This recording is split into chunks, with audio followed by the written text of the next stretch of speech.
Onassis Foundation.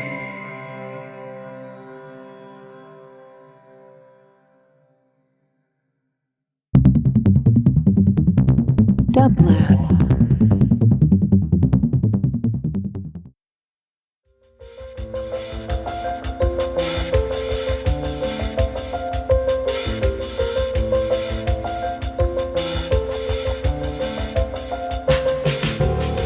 Welcome to the Quarantine Tapes, a daily podcast from Onassis, LA and Dublab.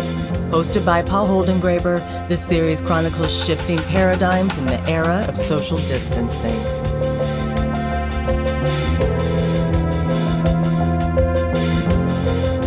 Greetings. This is Paul Holdengraber, your host for the Quarantine Tapes, brought to you by Onassis, LA and Dublab. I am thrilled to announce that we have asked various former Quarantine Tape guests to host during a week guests of their own choice in total freedom. They have absolute carte blanche on their choices.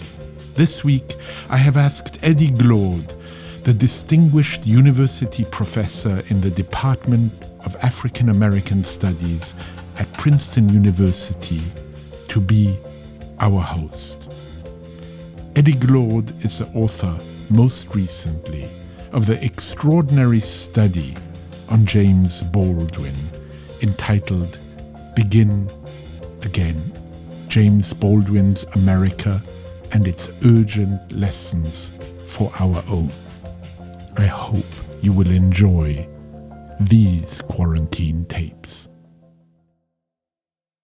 So I am delighted to have the opportunity to talk with Natasha Trethewey, former U.S. poet laureate, Pulitzer Prize winning poet, brilliant poet, and an all-around beautiful human being. It is my delight to welcome you to the Quarantine Tapes. Let me just ask a basic question. Mm-hmm. How you holding on in this madness? How you holding up? You know, I feel pretty lucky to be holding up really well. You know, we're close to my husband's parents, so we get to see them in some socially distanced ways, or we get a test and we can see them. We can get outside and walk around, even in the cold. And, you know, we had a fire in our house 3 years ago. And so it took 2 years to restore it. We just got back in it 3 months before the lockdown. So it's kind of like feeling lucky to get back in our home and to be among our books and to get to know this place again. And so I felt pretty good. You miss being on the road? Sometimes, you know, because it has been weird to do, you know, I've been doing a book tour and it's been weird to do these virtual events, especially for me as an emotional book, as Memorial Drive is. I find myself, you know, sometimes weeping at certain questions I get, and I'm just in a room by myself. Oh, my goodness. Yeah, you know, I mean, this is, you know, Memorial Drive is such an extraordinary memoir, and it took me in so many different directions, and I want us to get to that, but I want to, you know, what did it feel like to write, to have the book come out in the midst of what is, you know, in some ways a kind of moral reckoning with the country? I mean, there's COVID, but, you know, there was George Floyd, there's all of this stuff that was happening. How did you, and given that it's such a deeply personal book, but it's not just that, right?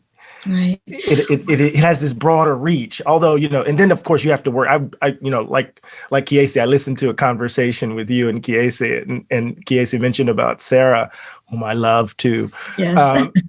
About us worrying about them worrying about you, because, you know, the country travels in Black trauma porn, you know, and all of this other stuff. But how did you feel about the book coming out in the midst of all of what was happening at the time? Well, you know, I have always in my work tried to place the examination of my personal history against the backdrop and within the context of American history, history writ large. And so I couldn't have anticipated, you know, this reckoning that we would find ourselves in. But of course, you know, one of the things that I mentioned in the very beginning of the book is that, you know, my mother died in the shadow of Stone Mountain the largest monument to the Confederacy.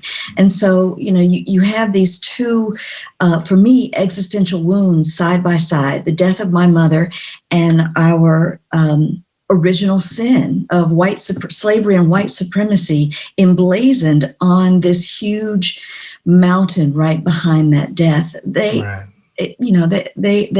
are side by side in my psyche. And so it makes a strange kind of sense that we would be having this reckoning at the same time that I am having my own public reckoning through this book about the loss of my mother. How has it been talking about something so? I mean, of course, if you read your poetry and your mother is not in the shadows, but she's in the background, right? You didn't treat her in the same way as you treated her in Memorial Drive, right? Mm-hmm. But I mean, I'm a country boy from Mississippi, as you know. Yes. And there's something about there's something. How can I put this? There is something about privacy, right? That is, and I want to get to that in a minute. But what does it mean to be out there like that? Because we hold stuff close to the chest, right? So what does it mean to be reading and allowing people to read your life in this way? Well, you're absolutely right, and I know that I am a deeply private person. And I am always confronted by people, even when I go and give poetry readings, who feel that the things that I write about, because I'm a deeply autobiographical poet, that the things that come out of my poems seem so deeply personal to them, and that they wonder how I can make bare so much of that. And I talk about form. I talk about the elegant envelope of form that a poem is, the way that you are shaping the language, which requires a kind of distance and restraint. I make use of silence as much as I make use of revelation, revealing things. That's also true in a memoir, even in the memoir where there was more space to meditate on things, and I had to not wear the mask that the mask of form that the poet has, even in writing autobiographical poems, but it is still a shaped work of language and silence and restraint, and the way of telling the story also keeps a core of my private self safe. Right. Now, when I talk about it, if you ask me about the Confederacy, if you ask me about domestic violence, if you ask me about all that kind of stuff, I can get on a soapbox and just go and talk about like what we need to know and what we need to be doing. When you ask me things about my mother, sometimes that's when I get overcome with emotion.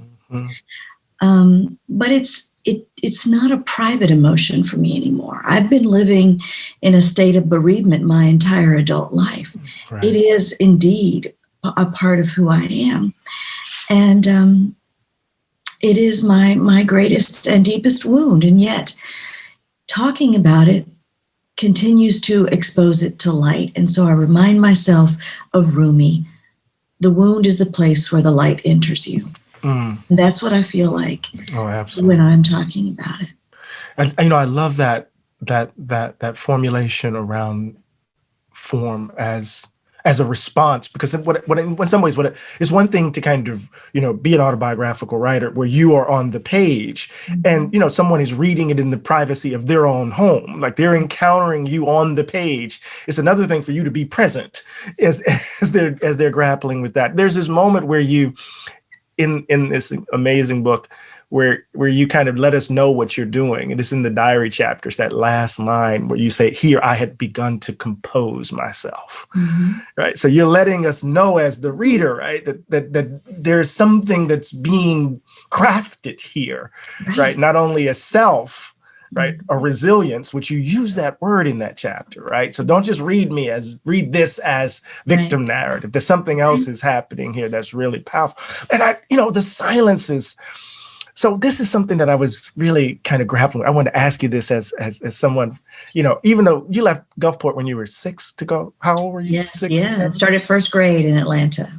But let me tell you something. There's a moment, what page was that on? 25? I think it was on page 25, where you're describing walking down the railroad tracks with your daddy, flattening pennies and crawfish building the, Yeah. I was just out of it. I was gone. But there was something about the silences.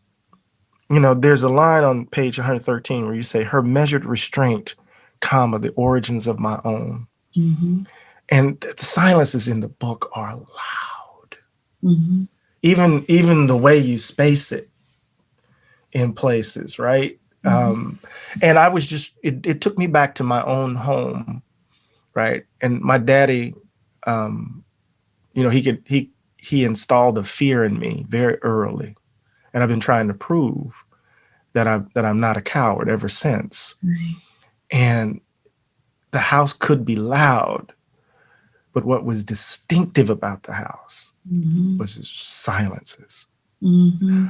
What is it about the South that shapes you as a writer? Because when I see silences as prevalent as this, right, it just reminds me of home, Mm-hmm. right? That there are where an eye, a certain glance, Right. a certain shift of the body could do something. Talk a little bit about that for me in terms of your work and this particular book. Well, I was thinking about how much is implication, how much is implicit in gesture, in a look, and I feel like I learned so much in a gestural way. I mean, not just in the house having to read my mother's gestures as a means to understand the situation that we were in inside the house. But also, even before that, the way I was learning to read symbols and gestures, the figurative language of my grandmother and my great aunt. I mean, there's this moment that I talk about. I sort of think of my Aunt Sugar as, one of my earliest muses. I mean, the way that she was teaching me about the figurative language of objects and the power of juxtapositions. She, at some point, had dementia. We just, called it, we thought she had old-timers disease, that's what we call it back then. Yeah, right. But at some point she quit speaking, and she mostly would communicate, if she did speak, in kind of like musical chanting, like the way she would have chanted the Psalms or something. She would say everything like that. But when she wasn't speaking, she was doing things gesturally. And I remember one day she knocked on the back door, and in her hand, she had 3 figs that she had plucked from the tree between her house and my grandmother's house. And she and I had been picking figs from that tree for a long time, and she would make preserves. And at this point, she couldn't do that anymore. We had taken away even her ability to cook because it was so dangerous. But she came to that back door, and she knocked on the screen door, and she handed out those 3 figs in her hand, and then walked away. And so from that gesture, I had to read so much.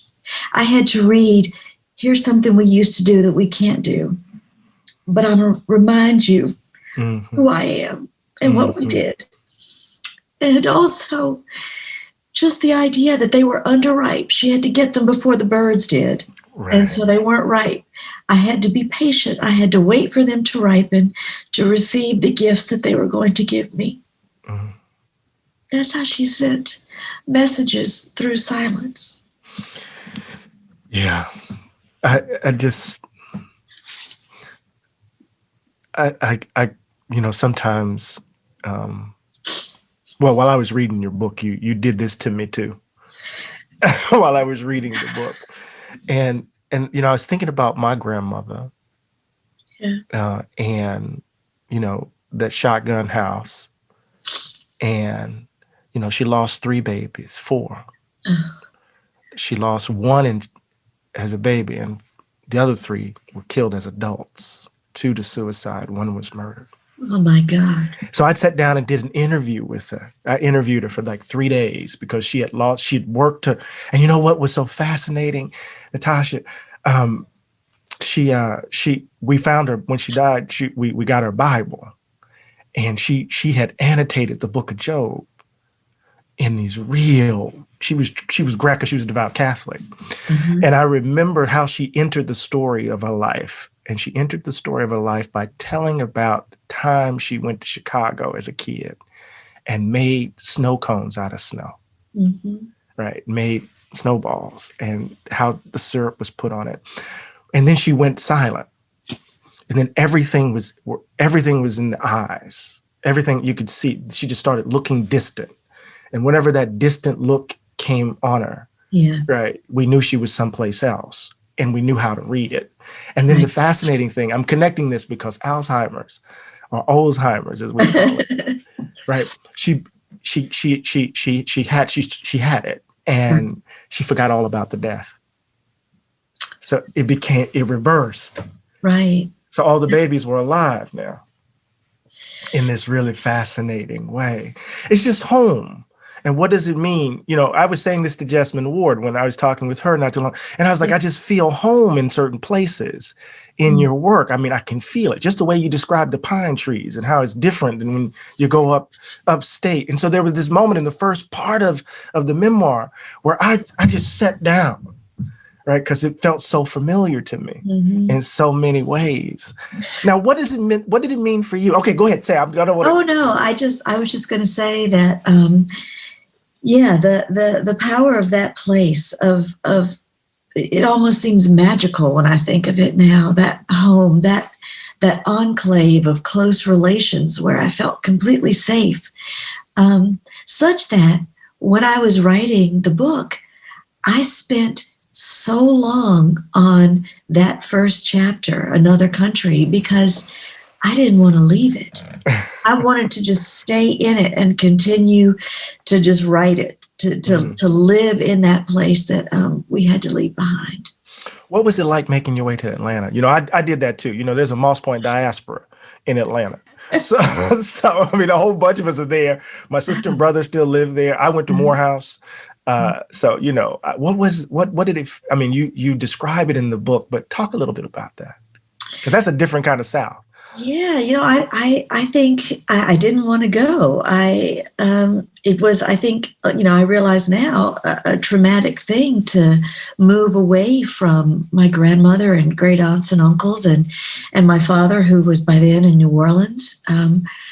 And yeah, it was a different world. You know, I wonder if you had this experience. Like the first thing I had to learn was that we didn't say janking, we said joning, you know.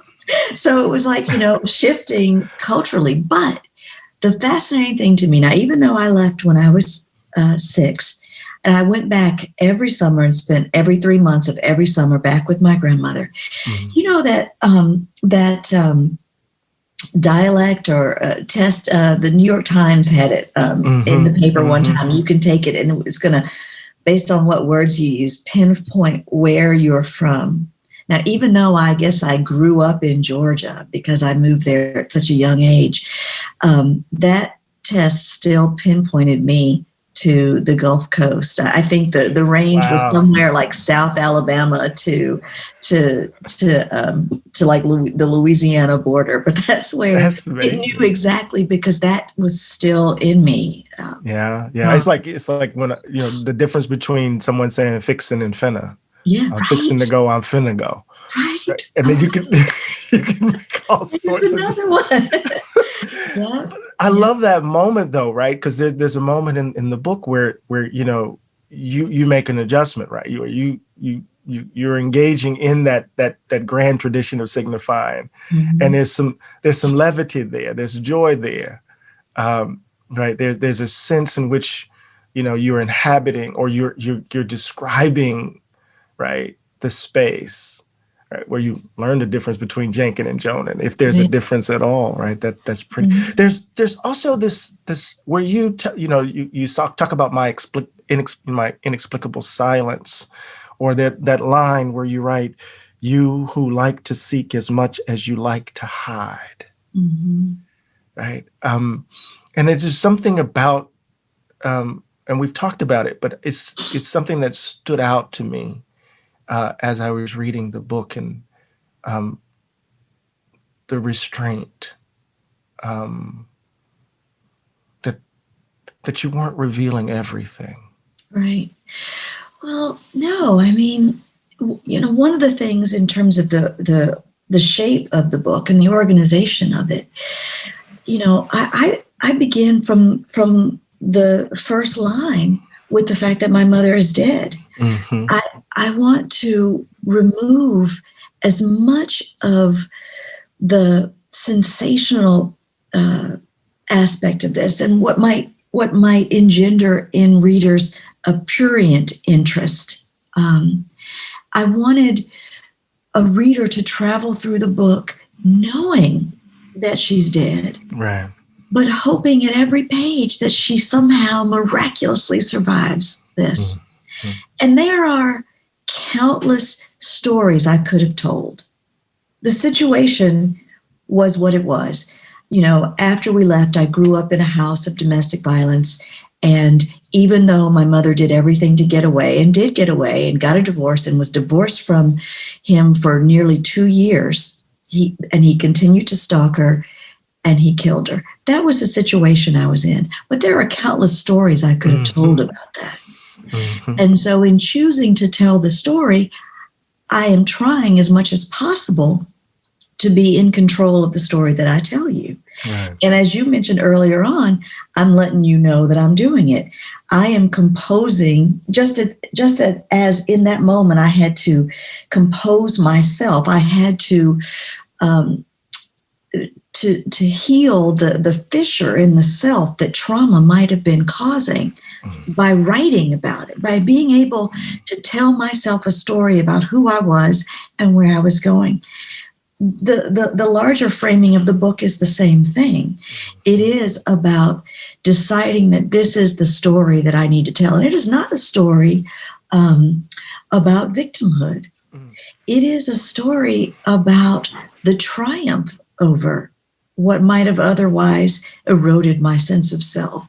It is about the way that even the most difficult thing, the most horrible thing, losing my mother in the way that I did, can be made meaningful rather than senseless, if it indeed is a part of the larger narrative of my becoming exactly who I am. You say in some of the interviews that you are a reflection of your mother. You are your mother's reflection. Talk a little bit about that. Why that's so important, right? That you have to tell this as you became Natasha Trethewey, right? Yeah. Why was it important to tell your mother's story? Well, because I feel like, there were two things. One, I wanted to write a very different book than this. I wanted to write a biography of my mother. I wanted to research her as the way that I might have researched a historical figure that I was writing about, because I wanted the fullness of who she was to be on display so that the world could know how remarkable she was. I could have spent the rest of my life doing that. And so at some point, it occurred to me that if you needed to know, if you wanted to know, and if I wanted to show you who my mother was, you need only look at me. You need to see what she made. And that will tell you everything about who she was, which is why I have, that epigraph from Shakespeare's sonnet number 3, thou art thy mother's glass, and she in thee calls back the lovely April of her prime. My Lord. And I needed to tell it too, because my mother was, I felt like, being erased. She was being reduced to, an afterthought or a footnote in the story of Natasha Trethewey, the writer, the Pulitzer Prize winning poet. She was being reduced and not understood as the very reason that I am a writer, and that contending with that immeasurable grief is what made me a writer. It was easy for people to also draw this line straight from my father, my white parent, who was also a poet to me, as if somehow because he was a poet, I'm a poet. Like I am Athena sprung from his head, you know? And that is not how I got to be who I am. Certainly, you know, I talk about my father's influence on me in that early chapter too, but that's not the thing that made me a writer. And, you know, even the transcript, the yellow pad, where you just allow your mother's prose to stand, the economy, the attention to detail, the way in which she's describing. I mean, it's just, you know, the rhythm of the sentences themselves, just to let them stand on their own in some ways was kind of, okay, exhibit A. Right. It is, yes, because I could have tried to tell you how resilient and brilliant and patient and matter of fact and direct that she was, or I could just let you see for yourself. Exactly. That's what I wanted. So I was reading it like, damn, you know, because you get caught up in the story, right?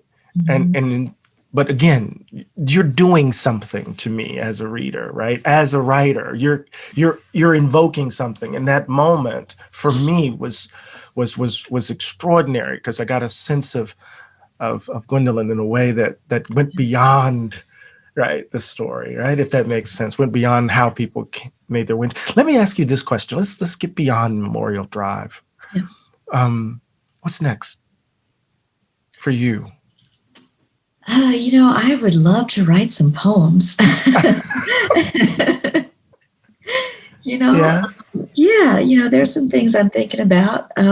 My usual obsessions are rearing up in me again, and I think manifesting in another kind of research, but I think I know it's taken me back to Mississippi.